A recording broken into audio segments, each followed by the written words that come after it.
It's not a straight line. So it's not like 1, 2, 3, 4, 5, like just like life. It's like all over the place.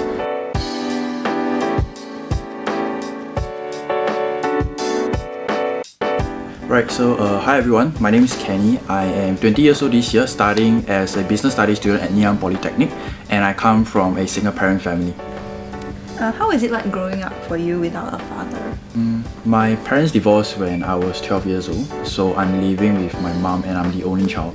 I spend time with him almost every other day, and my mom was the sole breadwinner. So now that somebody that you spend time and love so much suddenly not be with you for so long, it's definitely sometimes you miss the person. It sort of forced upon me that I need to be the man of the house and take up certain responsibilities that my father would do. It's like 12, 13 years old, I already set out that I will work hard to eventually get a good job or maybe start businesses so I can support my mom financially. But as a single child with no siblings, didn't really have that much friends, and because my mom was the sole breadwinner, I was just left alone at home.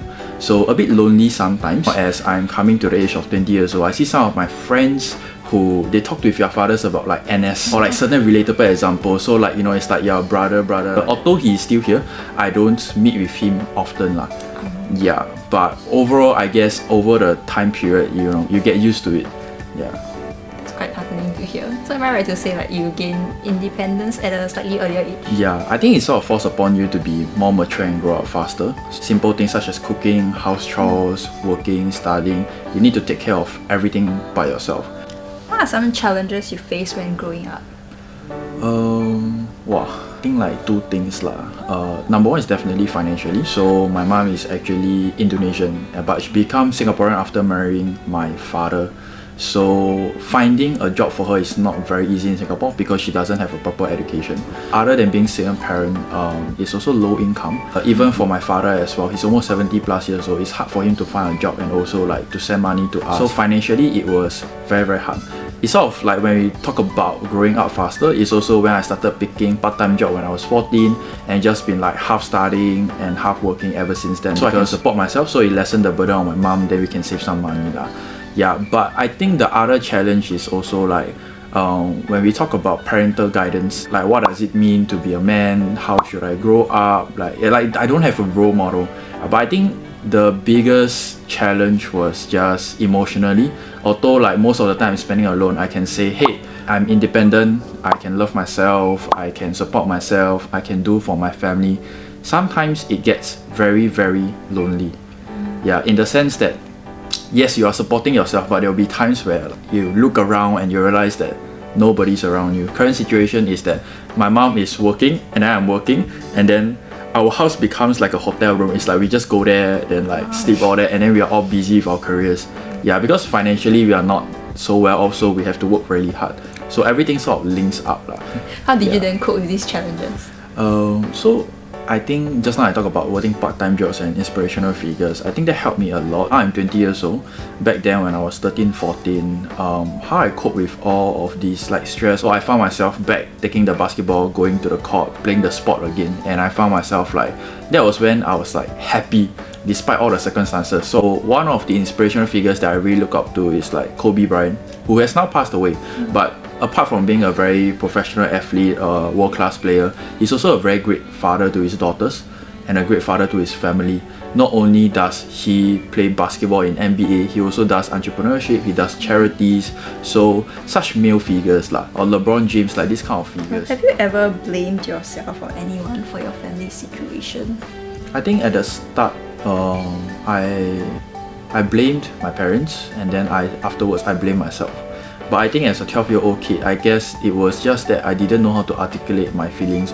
I thought I would cry, but when that happened, I just did not feel anything. I felt like a robot. And later I found out that this is a term called jadedness, in the sense that your body is so shocked that it just protects you in a way. Your body like protects you in a way so that you don't feel anything. But afterwards, of course, I cried a lot.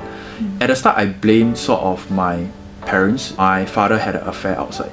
So I really hated my father back then. You guys are adults. Why do you guys do things that you know is not good for the family? Why do you make such choices despite knowing what is right? There's sort of a lot of blaming on the world. Then afterwards, I started questioning my own self-worth. Is it because of me? Is it because I'm not good enough that my father need to find? Is it because our family not enough? then I started asking myself all these kind of questions. At the very start, I felt like a victim to all of this. I think one thing that I've learned that helped me a lot, even right now, is that maybe I cannot control whether my parents divorce or not, but I can control how I respond to it. So what was your journey of self-discovery like? Very, very messy.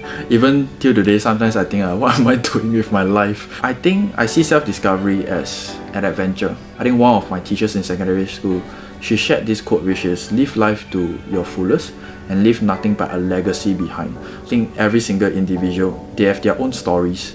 The self-discovery is that you start the book at the very first page with an empty blank page. You don't know anything. I didn't know I liked gym until I could go it. I didn't know I could study. I always thought that, a lot of people kid around. I think our teachers say that, girls are smarter than boys. Then I believe that. Then I'm like, that just fool around. But then I found out, hey, I can actually study.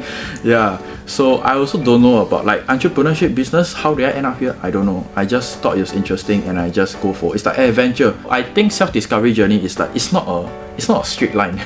So it's not like 1, 2, 3, 4, 5. Like just like life. It's like all over the place.